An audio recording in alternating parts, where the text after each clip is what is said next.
Olá, segundou e a gente chegou com o seu, o meu, o nosso Segunda Chamada. E aí, já se inscreveu aqui no canal? Você já sabe que isso é super importante pra gente, né? Se você não se inscreveu e tá curtindo, por favor, é só clicar nesse retângulo aqui vermelho aqui embaixo, dá um like, deixe seu comentário e aproveita, já toca o sininho, que é ele que te avisa sempre que chega um vídeo novo no canal. No programa de hoje, nossas queridíssimas Cris Serra e Mara Luque, Marilis Pereira Jorge coladinha aqui comigo, porque hoje a gente tem visita. O senador Álvaro Dias, pré-candidato à presidência da República pelo Podemos, que já está ao lado do Gabriel Azevedo. Obrigado, senador, pela sua presença.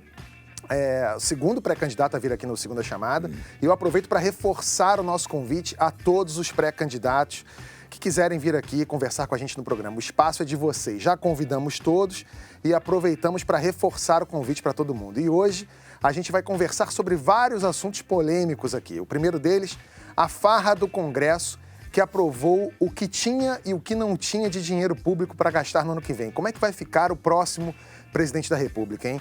Parece que eles não estão muito aí para isso, não. Outra polêmica é a do SUS da segurança. Será que isso vai dar certo? E beijo gay? Tem beijo gay que causa polêmica e beijo gay que causa perseguição. E por falar em perseguição, levanta-te e anda. O plenário da Câmara é lugar para ritos religiosos. E para terminar, a Copa da Rússia chega ao fim com lances duvidosos, memes, protestos e sem ninguém acertando o bolão. Ou melhor, quase ninguém.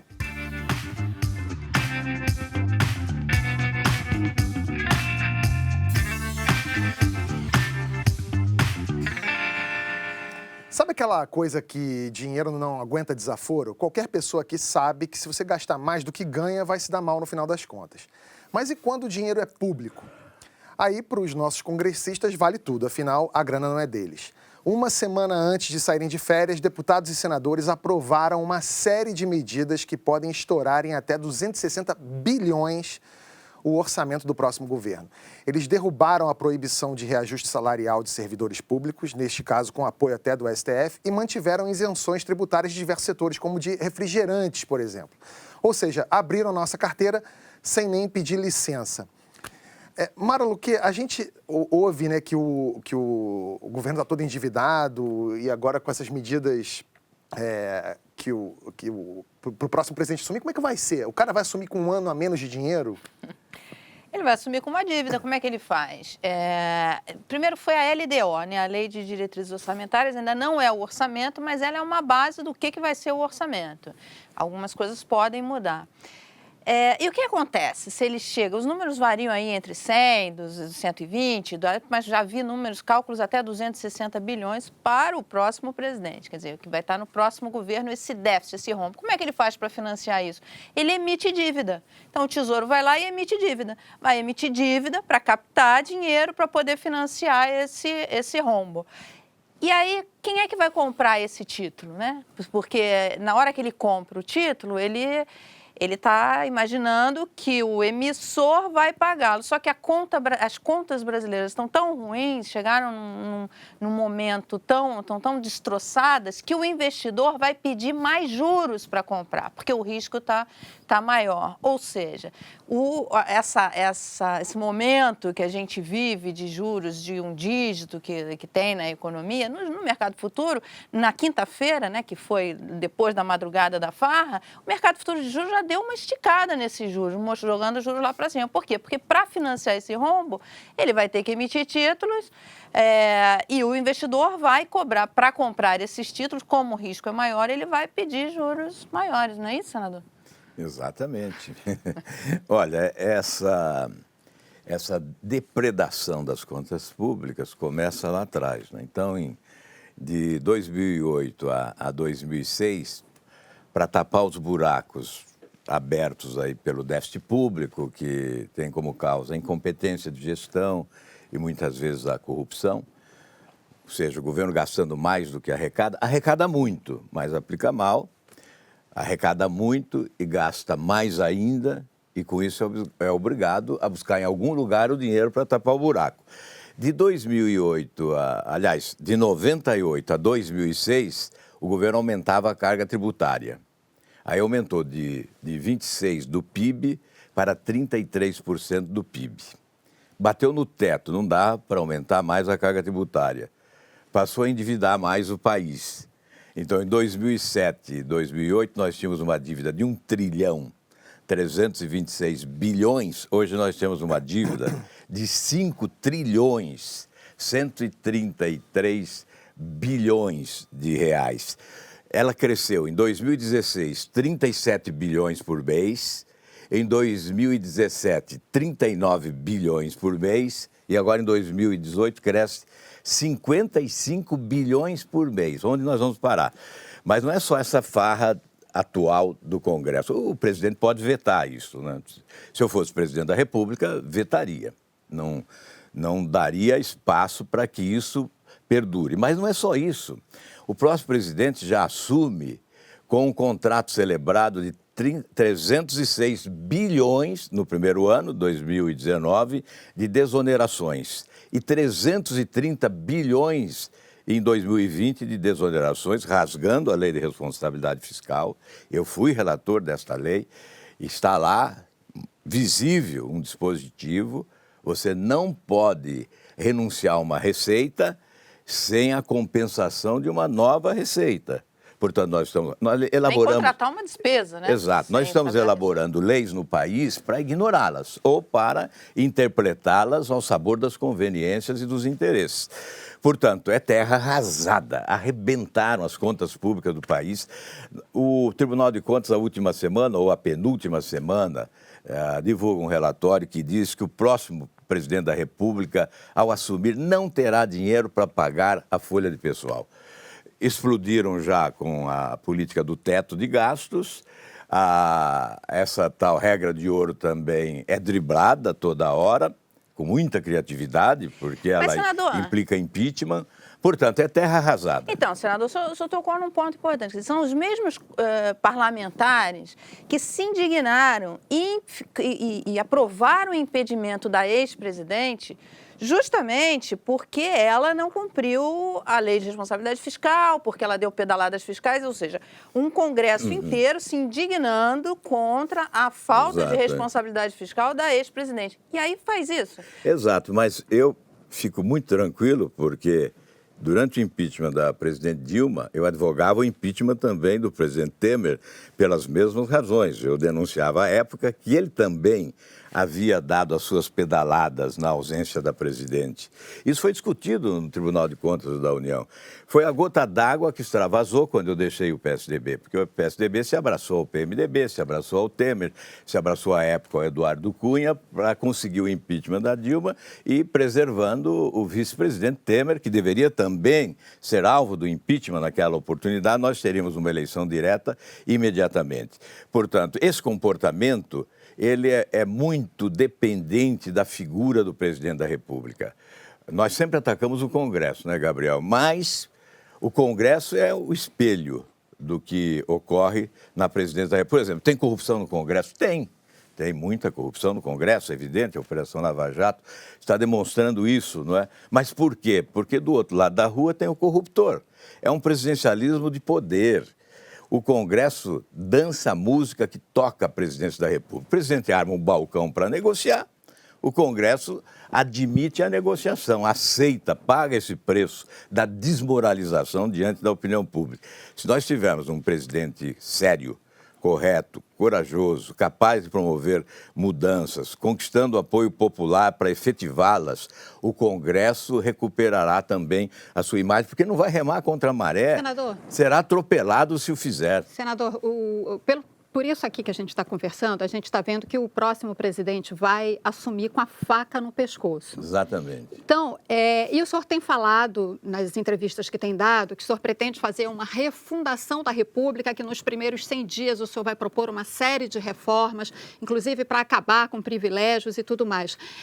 Como é que o senhor pretende fazer isso? Quer dizer, com essa super limitada capacidade de investimento, com todas essas dificuldades fiscais, e quando a gente sabe que qualquer presidente no Brasil só consegue fazer qualquer reforma profunda com uma ampla base no Congresso. E a gente também está vendo aí um Congresso extremamente fragmentado. Como é que o senhor faria isso? De que forma o senhor conseguiria reunir uma base para fazer essas reformas que o senhor diz que são absolutamente fundamentais para dar conta desse quadro de descontrole fiscal no Brasil?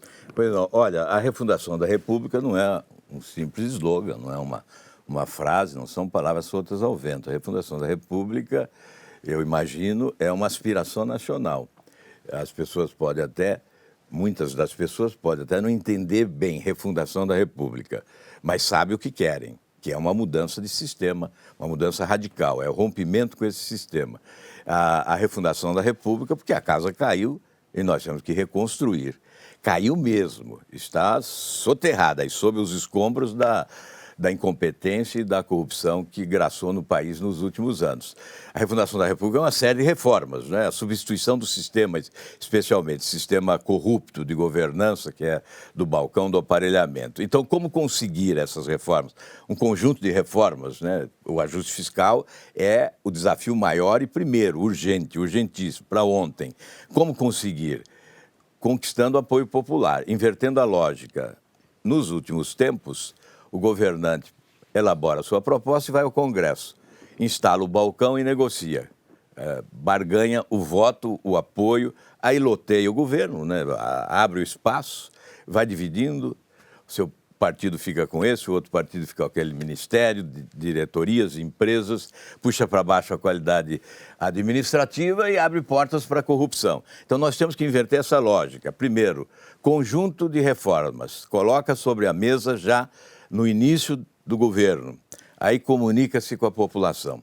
Eu julgo que o próximo presidente terá que ter 50% gestão, 50% comunicação. É fundamental convencer as pessoas de que essas reformas, essas mudanças são essenciais, são inevitáveis, são imprescindíveis, dizem respeito ao nosso futuro. Convencendo o país, convencendo a população, é por isso que eu prego um pacto nacional pela governabilidade, acima dos partidos, tem que ser um governo suprapartidário. Mas com esses partidos, é possível fazer isso? Com esses partidos é porque eu sinto hoje, nesse ambiente da política, uma mudança também. É claro, vem esta mudança lá do inconsciente coletivo. Há no inconsciente coletivo um movimento que vai se tornar, a meu ver, avassalador. Aqueles que resistirem serão atropelados e serão substituídos na primeira oportunidade. Me parece que já há esse sentimento. Mas, senador... Em boa parte da política, dos parlamentares. Então, eu creio que se o presidente da República tocar esta música mesmo, dar esse tom, o Congresso não vai resistir. Eu creio que o Congresso vai acompanhar. Nós vamos encontrar em todos os partidos aqueles parlamentares que emergiram das urnas com um senso de responsabilidade e haverão de acompanhar esse movimento.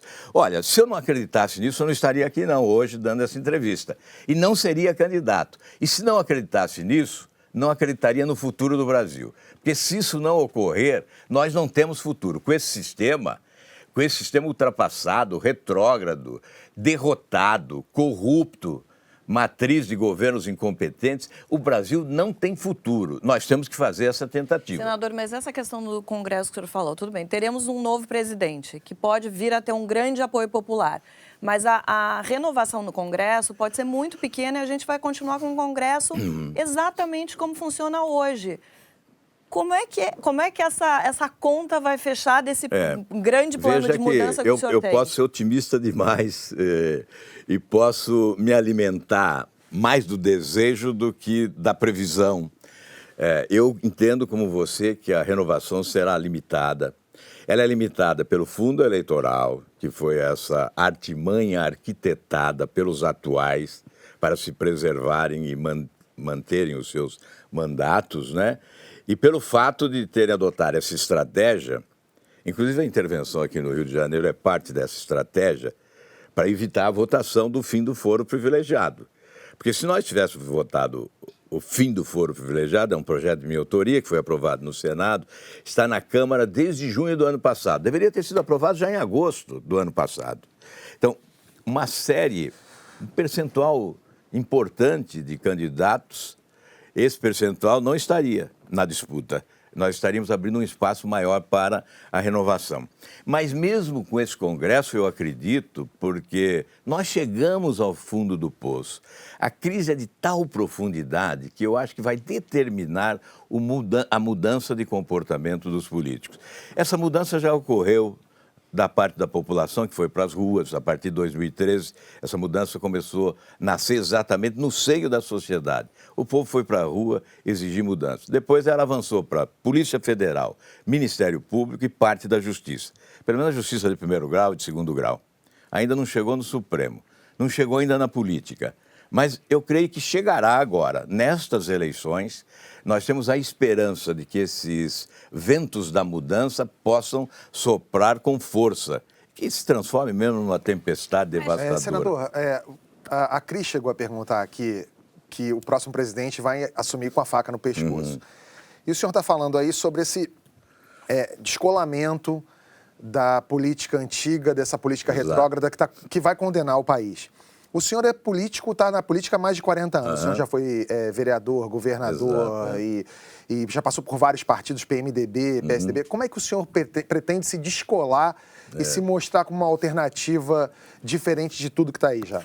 O que mais me surpreende nessa pré-campanha é verificar que realmente as pessoas estavam muito distantes dos fatos que ocorriam. Mas eu pretendo mostrar que no decurso desse período, durante os meus 42 anos de mandato, né, eu sempre fui um contestador. Eu sempre briguei contra esse sistema. E hoje eu tenho o dever maior, talvez, de propor o rompimento, porque eu conheci esse monstro nas suas entranhas. Eu convivi com esse monstro. Eu até uma vez citei uma passagem bíblica que o Jonas não gostou de ficar na barriga da baleia, né? Do Velho Testamento. Eu também não gostei de conviver com esse monstro, conhecendo as suas entranhas e a sua periculosidade, né, que agride o interesse da nação. Eu tenho que tentar mudar, eu vou lutar para mudar. Eu posso ser derrotado, mas eu vou tentar. Posso ser derrotado na eleição já, porque essa sua indagação ela é pertinente às pessoas. Mas você está lá há tanto tempo, por que não mudou? O nosso sistema impede, não é?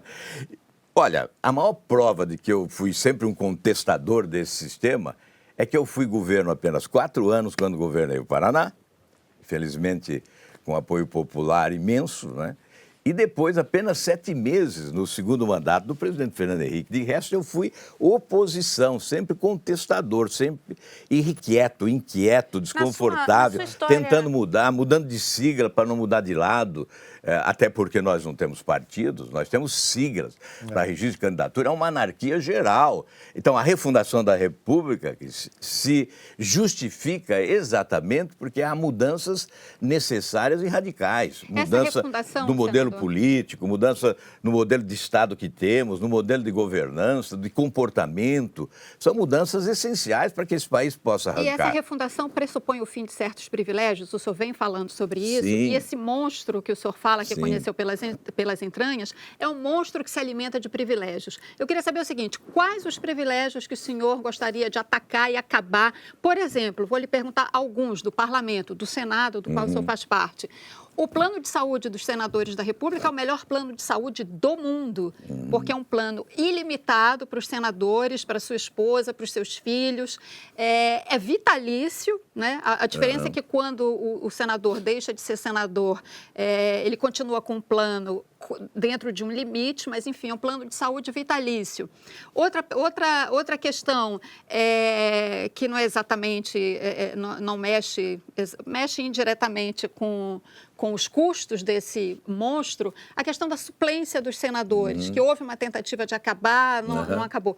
O senhor, eu queria saber exatamente quais são os privilégios que o senhor quer acabar e se o plano de saúde dos senadores é um deles e a questão da suplência dos senadores. Há aqueles que atuam na sua área de economista, né, que dizem, mas isso não salva o país, eliminando esses privilégios. Mas isso confere autoridade. É o exemplo, né? Essa reforma tem que começar no andar de cima.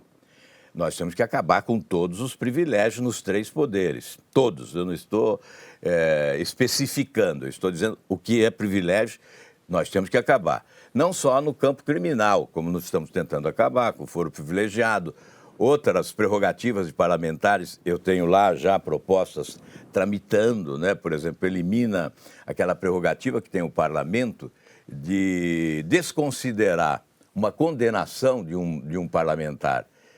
A justiça o condena à prisão e o parlamento pode absolvê-lo, impedindo que ele seja preso. Eu estou retirando da Constituição esse dispositivo. O outro que permite ao parlamento suspender uma ação penal em curso envolvendo o parlamentar. Isso é um absurdo, isso é um atraso. Assim como o foro privilegiado, que beneficia mais de 55 mil autoridades. Mas aí na parte material, na parte das finanças, não é? Também ele tem aposentadorias, algumas aposentadorias especiais de autoridades, como eu tenho direito a uma aposentadoria de ex-governador do Paraná há 27 anos. Eu abdiquei dela.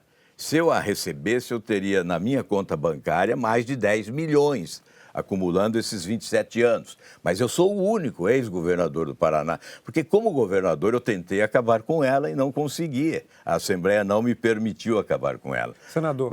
E depois tem auxílio moradia, eu também não recebo, R$5.500. Especificamente, verba indenizatória. Ao plano de saúde, porque eu fiz essa pergunta, porque assim, é um contraste aberrante os senadores terem esse plano, enquanto a gente sabe que a maioria da população fica na fila de espera dos hospitais. Isso tem que ser revisto. Tudo que é privilégio, nós temos que estabelecer, por exemplo, quando formos fazer a reforma da Previdência, nós temos que equiparar os sistemas.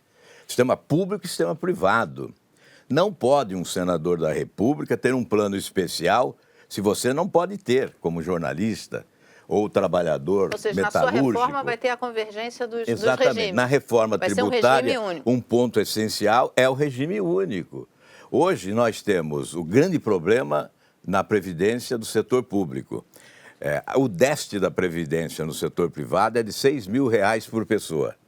No setor público é de R$72.000 por pessoa. Então, você vê aí já a grande diferença. Então, se nós queremos ter autoridade para conversar com a sociedade, para tocar em alguns dos seus direitos, alterando procedimentos, alterando legislação, modernizando o sistema, nós temos que começar dando o exemplo, começar por cima. Mas essa proposta, por exemplo, está na proposta atual de reforma e foi... As reformas que o país precisa, elas não são populares. Além disso, na questão da Previdência, que é a principal reforma quando a gente fala de questões fiscais, você tem grupos organizados, principalmente do setor público, enfim, funcionários públicos, que fazem muito barulho, falando que a reforma vai atingir os menos favorecidos e tal, e o que é exatamente o contrário. Enfim, os menos favorecidos não são... Como é que o senhor espera se eleger defendendo reformas que não são populares? Não, então, espera aí, que eu quero fazer uma pergunta importante em relação a isso, senador, porque o senhor fez algumas promessas aqui, disse que saiu da baleia, não é isso? Está fora da baleia agora e vai botar uma nova música para tocar no Planalto. Eu quero saber como, porque o senhor está com 2% de intenção. Não, aqui não é Você já diminuiu? Quanto já é pouco. Quanto é? Menos de 5 eu não vi mais nenhuma pesquisa. Vamos dizer que o senhor está com 5. Aqui no Rio o senhor tem o apoio do Romário, em Minas do Vitório Medioli. Pesquisa, vamos falar um pouco de pesquisa antes de pesquisa eu quero concluir. Importante, o Podemos está coligado com quem? No ar. O Podemos vai colidar com quem? Essa questão de pesquisa é uma falácia no ar. Por que você não foi buscar a rejeição dos candidatos? O único candidato, pela pesquisa atual, que não está inelegível sou eu. Os outros são inelegíveis. E como é que o senhor está de coligação? Porque eles têm... Deixa eu terminar agora. Você disse que eu tenho 2%. Você ofendeu o povo, principalmente do Paraná, que me dá 36% hoje, vai dar 70% na eleição, como deu para senador 80% dos votos. Então, certo. Nós temos que respeitar o nosso eleitor. Eu respeito muito o meu, aquele que confia em mim, eu respeito demais. Então, por isso que eu reajo quando alguém quer diminuir o número deles. Podem ser poucos, mas são decentes, são inteligentes, são lúcidos, né? Então, Gabriel, olha, quando você analisar uma pesquisa, vai haver a rejeição em primeiro lugar, que é coisa do passado e do presente. Intenção, a palavra diz, é intenção. Muda de hoje para amanhã, para depois da manhã. Isso vai mudar muito e vai mudar demais, pode ter certeza. Os que estão na frente são inelegíveis. Por quê? Possui mais de 50% de rejeição e ninguém se elege com mais de 50% de rejeição. Em relação a alianças, a grande aliança hoje é com a sociedade. Nesse esquema de refundação da República, nós temos que buscar um pacto nacional, suprapartidário. E já começa na eleição. As coligações ocorrerão, evidentemente, nessa busca de tempo de televisão. Nós não sabemos como vamos concluir até o dia 5 de agosto, quais serão as coligações. Todos conversam com todos tentam ampliar o seu tempo de televisão. Com quem o senhor está conversando? Mas o que vai ocorrer, eu estou conversando mais com o PRB, com o PROS, não partidos grandes, não partidos grandes. Né? Tem um vice aí pintando na área? Não sei, sabe, eu tenho dificuldade de falar pelos outros, né? Porque aí depende do desejo do partido. Na verdade, o que eu quero dizer, ainda hoje eu vi no Jornal Estado de São Paulo, nós estamos num grande retrocesso no Brasil, né? Retrocesso na política, em todas as áreas. Então, eu acho que um jornalista, ele tem que pegar o telefone e ligar, é verdade isso? Não, colocou lá. Fulano conversa com tal partido, Ciclano conversa com tal, e eu converso com o PSDB para ser vice. Quer dizer, querem me puxar, me tirar do jogo, Mas não querem tem me essa tirar conversa. do jogo. Então, eu vou dizer aqui, Senador. o PSDB é inelegível. Tem 75% de rejeição. Não me levarão para a inelegibilidade que o PSDB construiu. Prontinho, o senhor não volta. Eu saí de lá por isso. Então, parem com essa história, parem de falar bobagem. Então, sua candidatura Parem de é colocar até o fim. coisas sem me ouvir, sem me consultar. Senador. Eu acho que nós temos que agir sempre com muita honestidade. Então, é evidente que se eu puder ampliar o meu tempo de televisão, ótimo. Se eu não puder, paciência. Eu vou contar com essas entrevistas, com o noticiário. Nós vamos tentar chegar de qualquer maneira apostando na inteligência das pessoas. O país ainda está distante do processo eleitoral. Eu espero que ele se aproxime mais dele, coloque o ouvido mais próximo das palavras. Mas mais importante do que o que nós podemos dizer agora é o que nós já fizemos. Eu fui governador, eu sou político todos esses anos. Não é difícil olhar para trás, dar uma olhada, verificar como é que está a ficha, está limpa, está suja, qual foi a experiência, foi boa, foi má, o que fez. Isso que é fundamental, porque promessas de campanha a população cansa. Numa coligação, quais as legendas que mais se aproximam da sua plataforma, das suas propostas? Aí é uma curiosidade grande, porque a minha plataforma, teoricamente, desatende boa parte dos políticos, não é? Muitos políticos sobrevivem à sombra desse sistema. Na medida em que você prega a substituição desse sistema, você está pregando a substituição de muitos políticos. Esta é a grande dificuldade. Não é a pesquisa me ajuda. Fizeram pesquisas e verificaram que o candidato com maior potencial de crescimento está aqui ao seu lado, Gabriel. Ele ficou bravo com a pesquisa, mas não sou eu, é a pesquisa, senador. Não, a pesquisa não é isso aí, não. Você foi buscar uma pesquisa, não sei aonde, em algum bairro de Belo Horizonte. Lá em Belo Horizonte o senhor está até muito bem. Em Belo Horizonte o senhor pode ficar feliz. É que eu sou feliz. amigo do Gabriel, por isso que eu brinco com ele, viu? Desculpe, não, fica à vontade. Senador, o que eu coloco é o seguinte, porque eu realmente acredito que as mudanças que foram feitas na legislação para a campanha eleitoral prejudica o eleitor brasileiro. Porque nós estamos, o senhor fala que nós ainda temos tempo, mas estamos há 80 dias, basicamente, da campanha. E se o senhor não conseguir se coligar com outros partidos, o senhor vai ter um problema sério para participar do tempo, do debate, isso tudo. O debate eu posso participar. O debate o senhor pode pelo Podemos, problema. Eu sei. Ocorre que o tempo de televisão é essencial, sim, eu não desprezo de forma alguma. Mas nós teremos que buscar outras alternativas de comunicação, não é? Para tentar chegar. Se vamos chegar, só o tempo dirá. Mas é fundamental que esse projeto alternativo seja apresentado à sociedade. Eu esperava que ele fosse apresentado em 2010, não foi. 2014, não foi.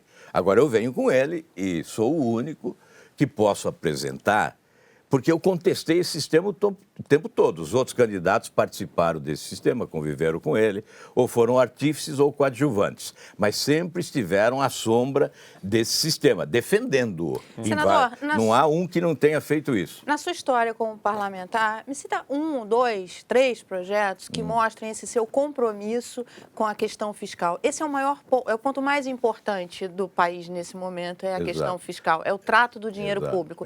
Na sua história como como parlamentar, tem algum projeto que o senhor possa citar Sim. que mostre nessa história esse compromisso com a questão do dinheiro público, com o trato do dinheiro público? Muito obrigado pela pergunta, porque me dá uma grande oportunidade, né? Eu estava na oposição ao governo Fernando Henrique quando surgiu a Lei de Responsabilidade Fiscal, que eu considero um marco, mudança de cultura da administração pública no país e que, infelizmente, essa lei não está sendo respeitada, não está sendo cumprida. E eu cheguei ao líder do governo e disse, olha, eu sou da oposição e aceito relatar esse projeto, resisto à pressão dos prefeitos, dos governadores, e nós concluímos em uma semana a votação na Comissão de Constituição e Justiça desse projeto. E fui o relator e aprovamos. Eu creio que esse fato sintetiza bem qual é o meu comportamento. Mas se você me permitir, vou citar um outro. Eu fui governador do Paraná. Ao final do meu mandato, o Joemir Betting, à época na Globo, no Jornal Nacional, fez o seguinte comentário. Eu resumo aqui o comentário do Joemir. Ele tinha capacidade de síntese, eu vou resumir a síntese dele. Ele disse o seguinte, apenas um Estado brasileiro, apenas um, termina o mandato com superávit, dinheiro em caixa e um grande programa de obras realizado. Um milagre operado por um par de santos. Reforma administrativa e saneamento financeiro. Sem emitir títulos, etc., etc., etc., o Paraná demonstra que a administração pública no país ainda é viável. Hoje o Brasil precisa desse par de santos, né? Reforma e saneamento financeiro para reequilibrar-se financeiramente. Nós temos, só um instantinho, nós temos que descolar o setor privado do setor público no primeiro momento. O presidente da República tem que ter capacidade de comunicação para convencer o setor privado que ele está adotando medidas para melhorar o ambiente de negócios, inclusive combatendo vigorosamente a corrupção para melhorar a imagem do país no exterior, fazendo com que os recursos que se foram expulsos pela corrupção daqui retornem em investimentos produtivos. E, evidentemente, com uma reforma tributária facilitadora, simplificando o modelo, estimular segurança jurídica, enfim, com uma regulação competente, estimular os investimentos do setor privado enquanto o presidente da República arruma a casa para que ocorra logo à frente um encontro de competência entre o setor privado e o setor público. Isso é essencial. Senador, sim ou não? Eu estou vendo que o senhor é um homem de muita fé, o senhor acredita que vai ser protagonista de muitas mudanças. O senhor acredita em milagres? Sim ou não? Eu acredito. Muito bem. Duvido que o senhor acredite mais em milagres do que o deputado Cabo Daciolo. Na semana passada... Mas não dos milagres dele. Na semana passada, ele fez esse discurso aqui no plenário da Câmara, olha só. Estende a tua mão para curar e realizar sinais e maravilhas por meio do teu nome, o teu santo nome, Jesus Cristo, servo Jesus Cristo. Eu quero aqui, diante de todos, profetizar a cura da deputada Mara. Eu creio que aquela mulher vai levantar da cadeira e vai começar a andar. Eu creio que isso vai acontecer. Agora eu peço ao Deus das causas impossíveis que Ele possa estender a mão dEle, em nome do Senhor Jesus, e possa tocar na sua serva. Diz a palavra de Deus, colocarão as mãos sobre os enfermos e estes ficarão curados. Eu estou diante de muito descrente, no momento descrente. Eu saio daqui agora e vou me direcionar a ela. E vou pedir um lugar em particular para orar. Eu creio que em alguns minutos ela volta andando aqui nesse plenário. A deputada que ele está querendo curar é Mara Gabrilli, do PSDB de São Paulo, que é tetraplégica. A grande deputada. E não, ela não voltou andando para o plenário. Nós falamos com a deputada e ela mandou esse depoimento aqui para a gente. Muita gente chega até mim, acho que pelo fato de eu usar cadeira de rodas, é muito comum as pessoas se aproximarem de mim e dizerem que tem uma mensagem para mim, que Deus tocou o coração delas para dizer algo para mim. E eu não consegui achar nada de ruim no que ele fez, porque na hora ali eu falei assim, puxa, o cara usou o tempo de líder dele para me desejar uma coisa boa, porque não deixa de ser uma coisa boa, por mais resolvida que eu seja, como tetraplégica e trabalho, faço tudo o que eu quero fazer, mas eu também trabalho muito para melhorar. e para ganhar movimento.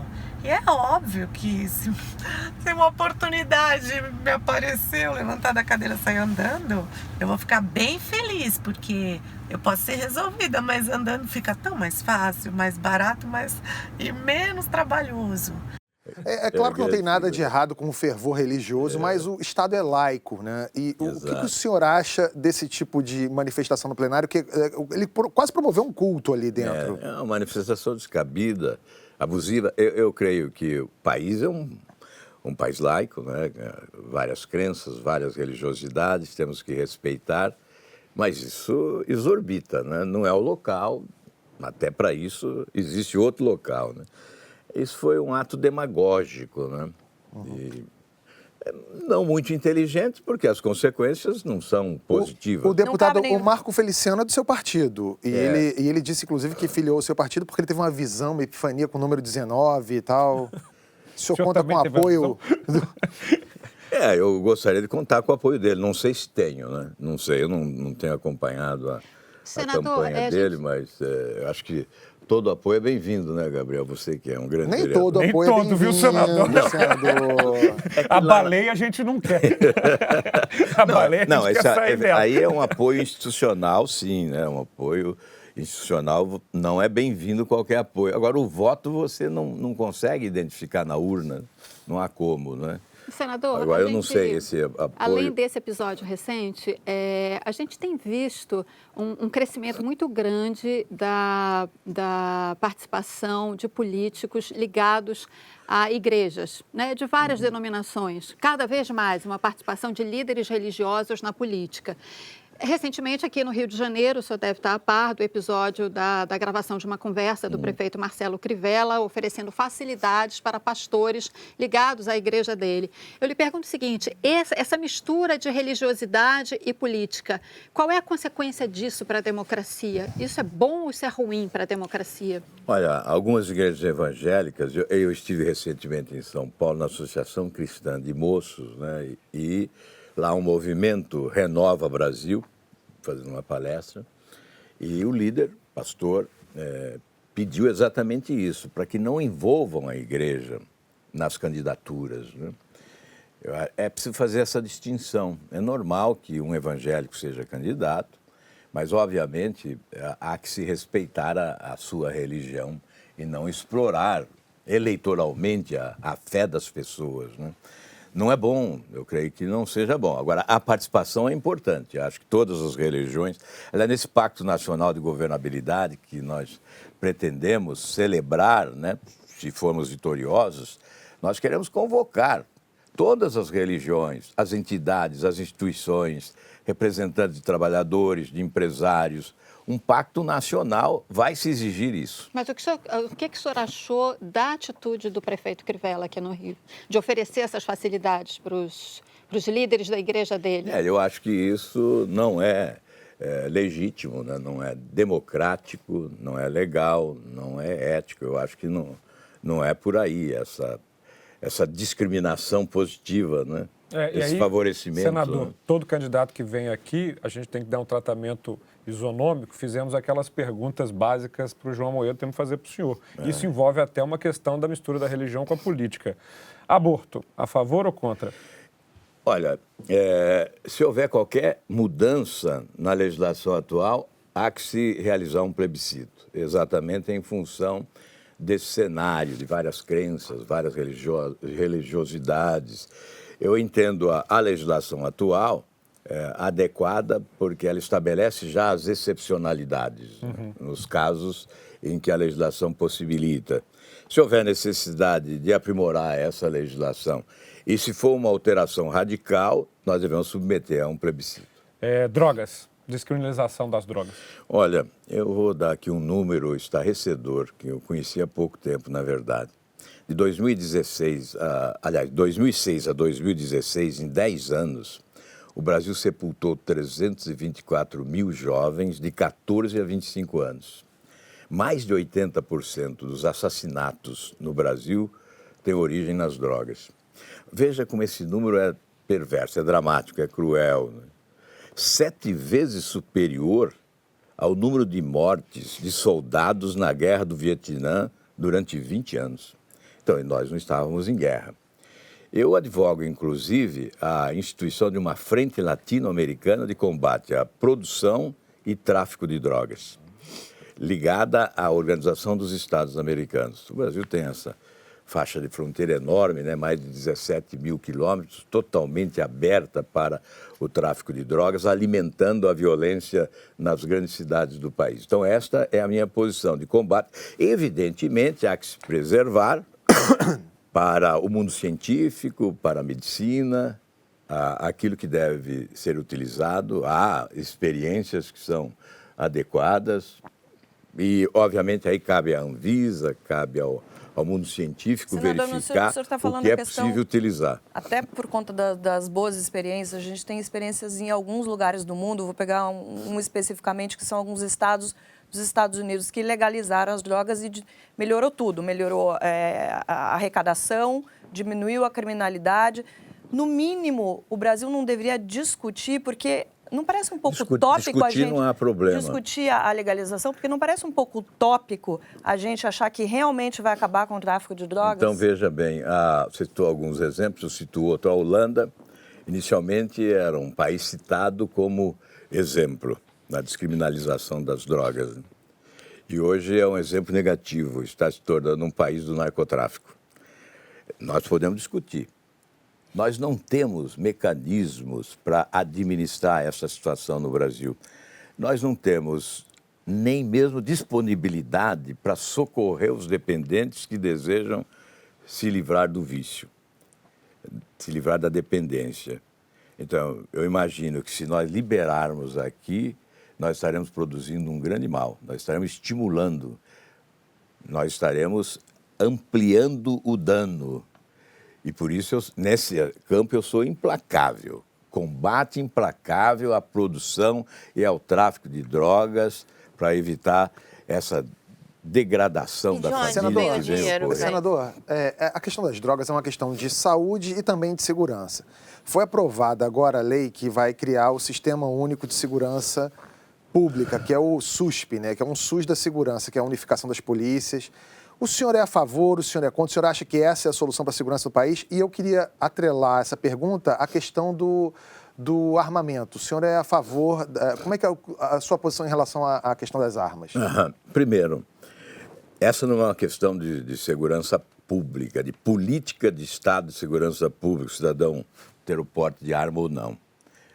É uma questão do livre-arbítrio. Nós tivemos um plebiscito, 63% dos brasileiros foram brasileiros que optaram por preservar a venda de armas, eliminando o artigo 35, me parece, do Estatuto do Desarmamento. Então, eu sou favorável à flexibilização da legislação para possibilitar ao cidadão que deseja o porte de arma fazer uso dele. Mas isso não desobriga o governo, de oferecer segurança à população. O Estado é que deve se armar convenientemente para oferecer proteção. Nós pagamos impostos para isso. Em relação a isso que cria lá um Ministério de Segurança Pública ou cria uma lei, isso não resolve. O que resolve é prática, é competência de gestão, é autoridade. Nós desconstituímos a autoridade no país. Não há autoridade. Quando a autoridade não se impõe, a marginalidade se sobrepõe. Os marginais se consideram mais poderosos que a autoridade constituída. Isso é um ponto central. Mas, senador, o senhor acha que resolve isso armando a população, deixando não resolve. Eu acabei de dizer que não. É. Isso não é política de segurança pública. Isso é uma questão de liberdade que você confere ao cidadão, obviamente. Mas o senhor gosta do sistema ou não? O senhor apoia o sistema ou não? Qual o sistema único de segurança pública, o senhor acha que é uma boa medida? Não, esses slogans, sistema único ou não, isso não vai resolver. Eu acho que tem que haver uma interação entre as polícias. O que está na Constituição é suficiente para você armar o Estado contra a marginalidade.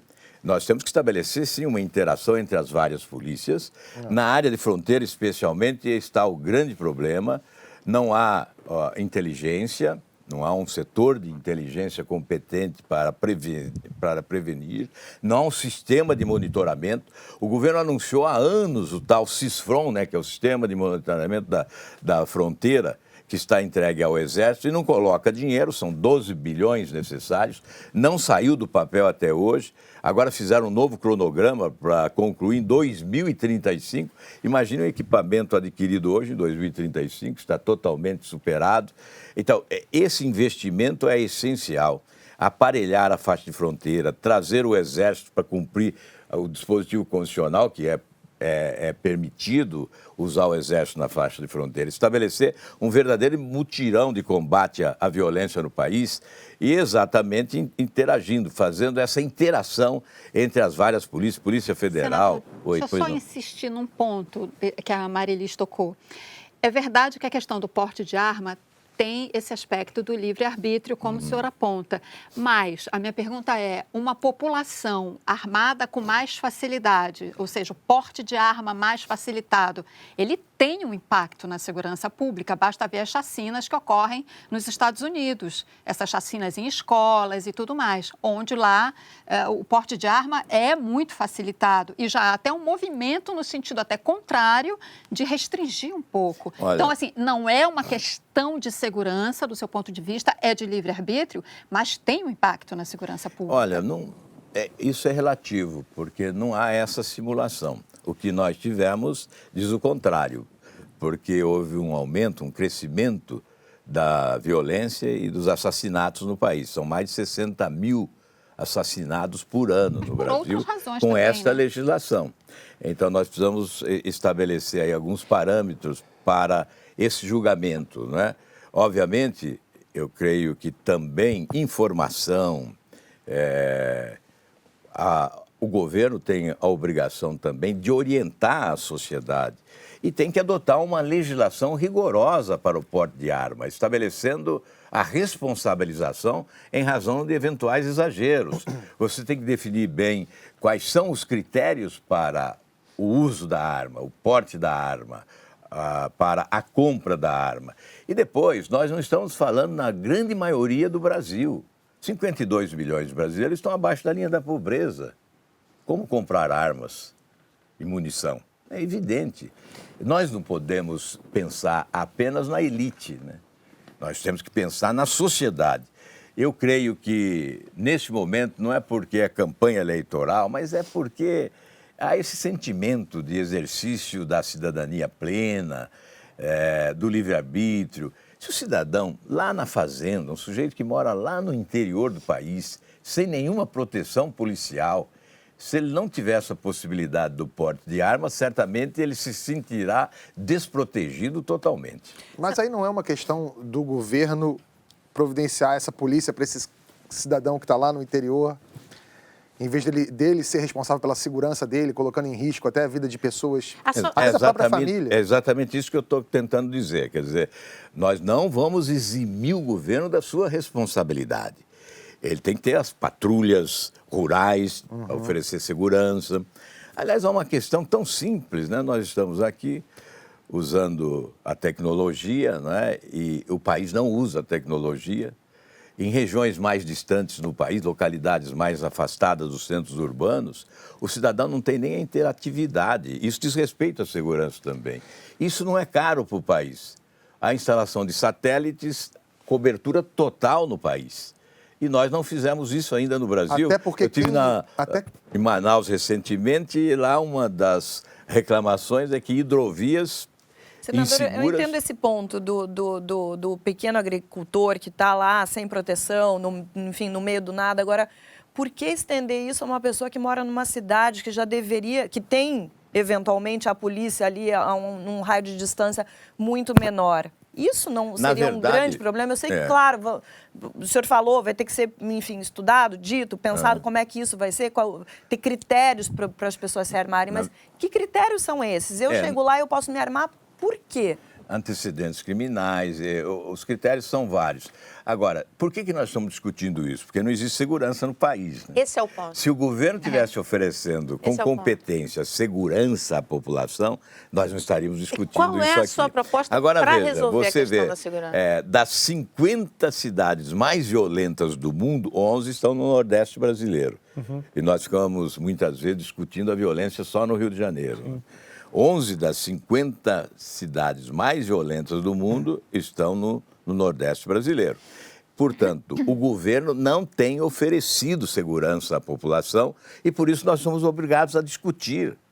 E o cidadão, eu sou obrigado a atender, neste caso, o desejo da sociedade.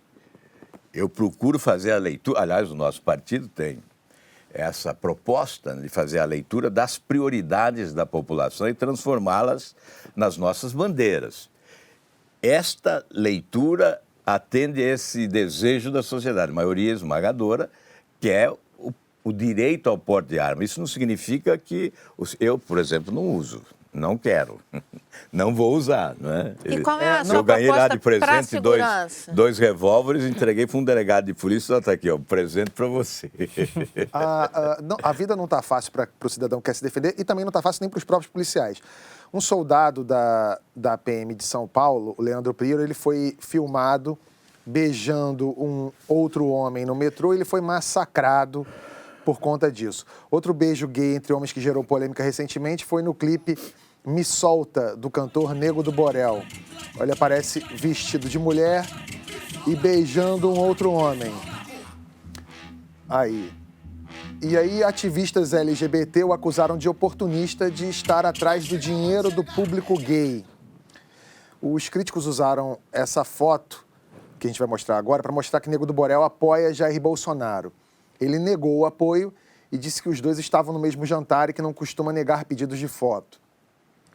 Mesmo que seja oportunista, não é importante ter uma cena como essa na cultura popular? O que o senhor acha disso, senador?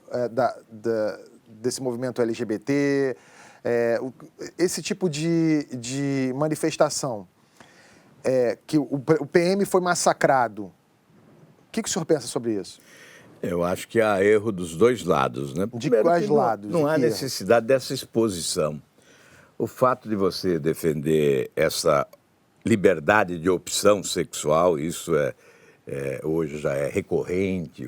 O próprio Supremo Tribunal Federal já estabeleceu jurisprudência, consagrou jurisprudência a respeito. Nós não temos nem que discutir mais isso, mas não creio que seja pedagógico, que seja ético você expor isso desta forma exagerada.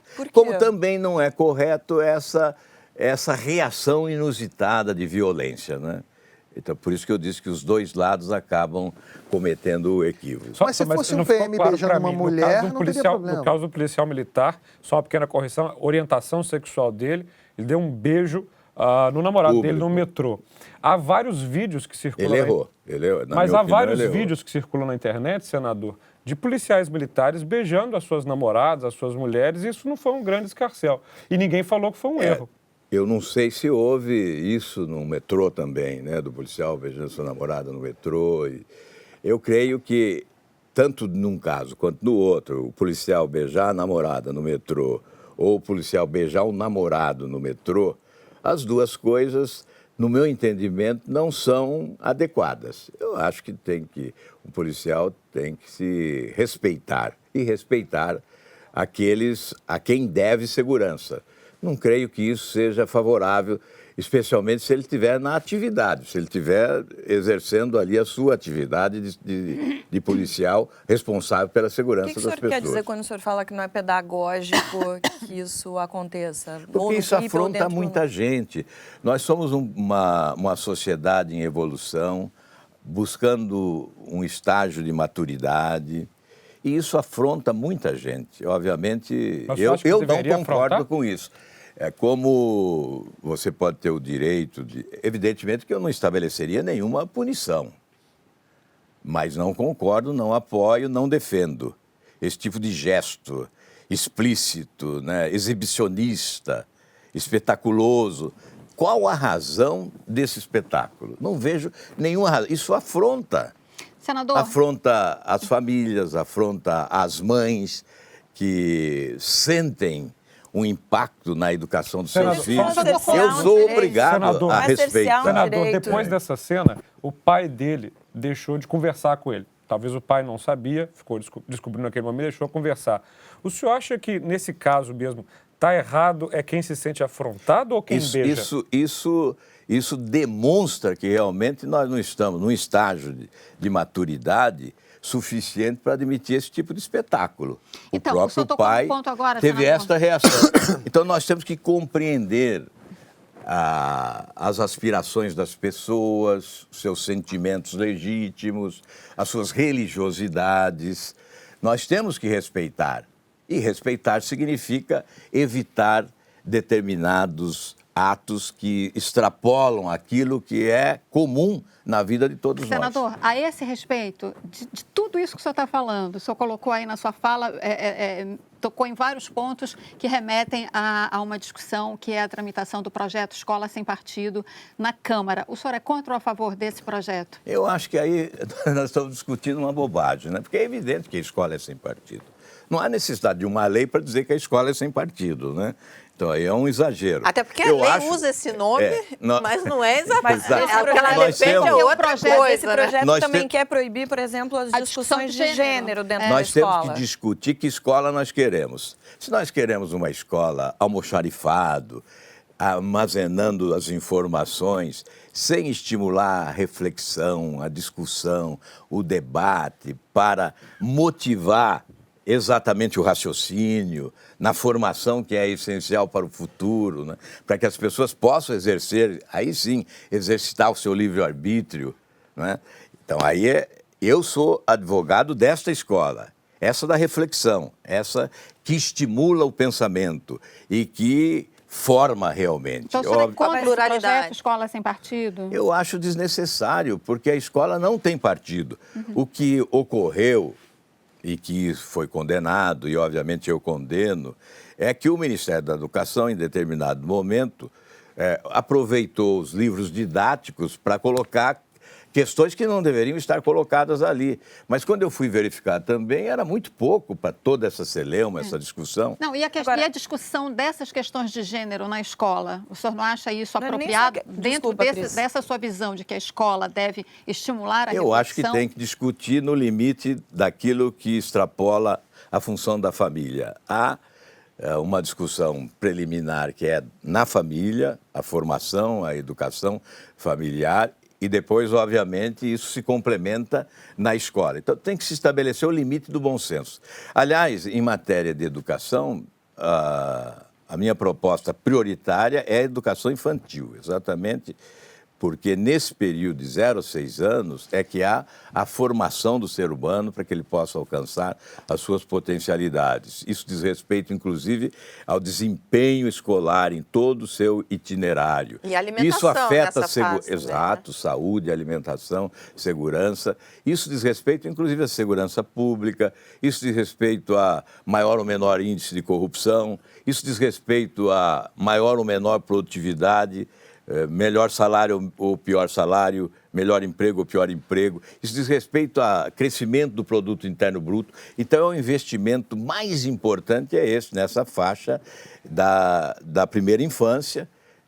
Eu tenho aí números que diz $1 investido é 6 ou 7 de retorno, há quem diga 13 de retorno. Então, essencial que o próximo governo alimente esta base da educação infantil com um orçamento adequado para que se possa priorizar realmente. Eu concordo que a educação infantil deva ser realmente foco. Acho que a educação é a solução para esse país. Eu só não entendo como é que comprar uma arma pode ser mais pedagógico do que um beijo. Eu acho isso, sabe, esse negócio de comprar uma arma trazer isso uma discussão numa campanha presidencial com tanta intensidade é fazer o jogo de um candidato, né? Porque é ele que trouxe esse assunto com mais ênfase, né? Na verdade, eu acho que é um assunto que deve ser discutido, mas não com essa relevância, e não é isso que vai salvar o Brasil. Eu acho que a minha posição é muito clara em relação a isso. É o livre-arbítrio, o direito que o cidadão tem de usar ou não a arma, é claro, se responsabilizando pelos seus atos, e a obrigação que o Estado tem, independentemente dessa liberação, de oferecer segurança às pessoas. Agora, para mudar completamente de assunto, Copa do Mundo, senador, o senhor conseguiu assistir alguma coisa? Não? Muito pouco. Os Jogos do Brasil eu acabei assistindo, às vezes não com muita atenção, porque em locais muitas vezes movimentados, né? Mas os demais jogos, muito pouco. O senhor tem algum time? Torce para algum time? Tenho. Eu sou corintiano. Corintiano. Yes! E lá em, Lamento Minas, profundamente. lá em Minas você pode torcer pro Galo. Tá Vou bom, te tô recomendar. vendo o galo aí no peito, mas esse é o galo francês. É o que temos para hoje. O senhor acertou no bolão ou não? Fez Os jogos do Brasil acertei, os 2 jogos, não o da Bélgica. Os 2 primeiros jogos, eu acertei 2-0, é. E depois o da Bélgica, eu não quis apostar porque eu estava com uma sensação ruim. eu também. Eu postei na Bélgica. Eu me dei bem. Alguém me pediu, eu falei, por favor, não divulgue. Aqui Mas eu quem tô com essa ganhou, sensação. no nosso bolão, quem acertou foi Marilis. A França. Cravou Eu França. acertei também. Eu acertei junto Você com não. ela. Falei a Leleblé no último Tá programa. no TP, pra mim é verdade, foi a Marilis, então Isso não é foi a Bia você. me tesourando lá em cima. Mara Luque, como é que você vai fazer agora que a Copa acabou? Como é que vão ficar seus comentários político, econômico, Eu coloquei um futebolísticos? comentário ontem sobre as lições de investimentos que a Copa nos traz. Você vai perder seu posto de Casa Grande aqui do... Não, agora eu vou comentar o... Como é que é? Brasileirão. Brasileirão. O, vai ter o Brasileirão. qual é a outra? Campeonato, aqueles joguinhos Libertadores. Copa Agora, do a Brasil. musa da Copa foi a presidente da Croácia, não foi, não? Foi. Aquilo não é um Aliás, exemplo de ajuste fiscal? Aliás, ontem a cena foi muito Ajuste bonita. social. Só de pensar que a Europa estava 100 anos atrás desfacelada numa guerra, e você via ontem uma cena com o presidente russo, presidente francês, presidente croata, filhos de imigrantes africanos, todo mundo ali numa boa convivência. Eu acho que quem fica enchendo o saco e falando que é futebol é incrível mesmo, e foi uma cena maravilhosa. E a presidente da Croácia está fazendo um sucesso grande no Brasil, não só pelas atitudes, mas porque está fazendo óbvio. Talvez uma coisa que o senador defenda ela foi de avião, né? Ver o jogo sem um grande aparato. Foi no voo comercial. Colocou uma camisa e tirou torceu como uma férias. pessoa qualquer. Eu acho que é isso que estão esperando os políticos no mundo inteiro. Uma vida mais comum. Foram várias coisas que chamaram a atenção, né? Ela foi no voo comercial, ela tirou férias, ela descontou do salário dela os dias que ela não estava trabalhando.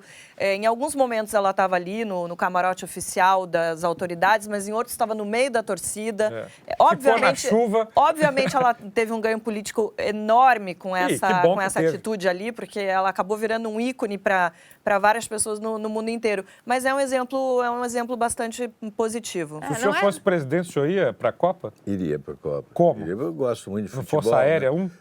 Mas procuraria fazer com a...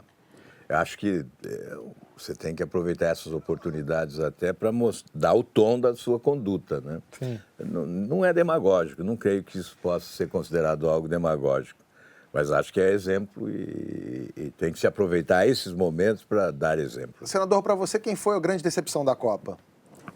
Decepção da Copa? Acabou sendo o Neymar, né? Porque se esperava muito dele. Agora, eu sou um fã do Neymar, acho que ele é um craque de bola e não teve num momento feliz. A gente mostrou aqui na semana passada que o cai-cai dele acabou virando uma febre entre torcedores de futebol, mas agora virou febre mundial. Olha o que esse youtuber fez, ó. Cai uma gota de ar-condicionado no braço dele, ó. E ele cai no chão, depois ele vai pro metrô, ele ficou fazendo esse vídeo. Isso é fora do Brasil, tá? Ó. Mais de 1 milhão de views em 24 horas. Pegou mal pra ele, né? Pegou mal, mas exageraram, né? Não era para tanto. Né? Não era pra tanto aí ou no campo? No campo também, mas ele recebe muita pancada, né? Tem que considerar isso também. Só que ele faz muito espetáculo quando cai. Ele devia cair sem espetáculo. Senador, O senhor é pré-candidato, o senhor vai levar muita pancada também. Como é que o senhor vai ficar rolando que nem o Neymar? Eu fico de pé. Ou você bate de volta? Eu faço como o Pelé fazia, levava pancada e não caía. Mas o Pelé dava umas cotoveladas. Vai dar umas cotoveladas também? Aí sim, aí tem que E dar. falar em cotovelada, senador, a gente tem fez que essa dar. pergunta também no último programa. Uma palavra para definir os seus adversários, começando por Bolsonaro. Olha, eu Uma palavra, assumi um senador. compromisso comigo mesmo de não falar dos meus adversários, a não ser que estejam presentes. Porque uma questão de formação, não atiro pelas costas. Mas Bolsonaro, o senhor não precisa falar mal, o senhor pode só falar Nem uma bem, palavra. Nem mal. E nem uma palavra? Jair. Por falar em O senhor Jair, admitiria uma aliança mais para frente, num eventual segundo turno, com Jair Bolsonaro? Segundo turno, a aliança é apenas encenação, porque O segundo turno não resolve a aliança. A aliança pode ser até oportunismo no segundo turno. No segundo turno, o eleitor já vai encaminhado, né? A aliança é com a sociedade. Não há nenhuma pretensão de aliança no segundo turno. Aliás, por falar em Jair, eu quero fazer eu quero comunicar um negócio. Eu estava na fila da ponte aérea no aeroporto de Congonhas. Aí veio um garoto tirar uma foto comigo. Falou assim, pô, tirar uma foto com você e tal. Eu falei, vamos tirar uma foto. Aí ele falou assim, pô, esse voo tá muito legal. Tem você, tem o Jair. Aí ele falou, Jair, eu juro que eu imaginei no treinador do Santos, que é o Jair Ventura. E aí ele foi tirar uma foto comigo, e aí o Bolsonaro entrou na foto. Você sorriu? Pior que não. Eu virei pro moleque e falei assim, cara, sua foto ficou uma merda. As pessoas te abordam muito, senador? Elas te abordam muito em avião? Sim, mas positivamente, né? Como é que está sendo a abordagem? Eu nunca fui Hostilizado. maltratado. Nunca fui maltratado. Geralmente eles dizem, você pode estar aqui. É essa a frase que eu mais ouço. Você pode estar aqui. Senador, muito obrigado pela sua presença, foi um prazer enorme. Prazer meu. Boa sorte na sua campanha aí. A gente fica por aqui. Muito obrigado a todos e todos os pré-candidatos estão convidados, já reafirmamos aqui, participar da nossa conversa, reforçamos o convite a todos que queiram e que postulam o cargo de presidente da República, que podem utilizar aqui nosso espaço para expor suas ideias. A gente está sempre aqui no YouTube, toda segunda-feira.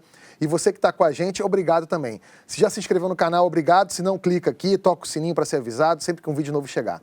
Todo dia tem dinheiro na conta, às 5h30 da tarde, ao vivo, com a Thaís Herédia. Cris Serra 3 vezes por semana, explicando essa zona que é a nossa política, de um jeito simples, fácil para você entender. Na quinta-feira, Economia Genial com a nossa Mara Luquen. Na sexta, o É Pessoal, também com a Thaís Herédia. Valeu, gente, muito obrigado e até segunda que vem.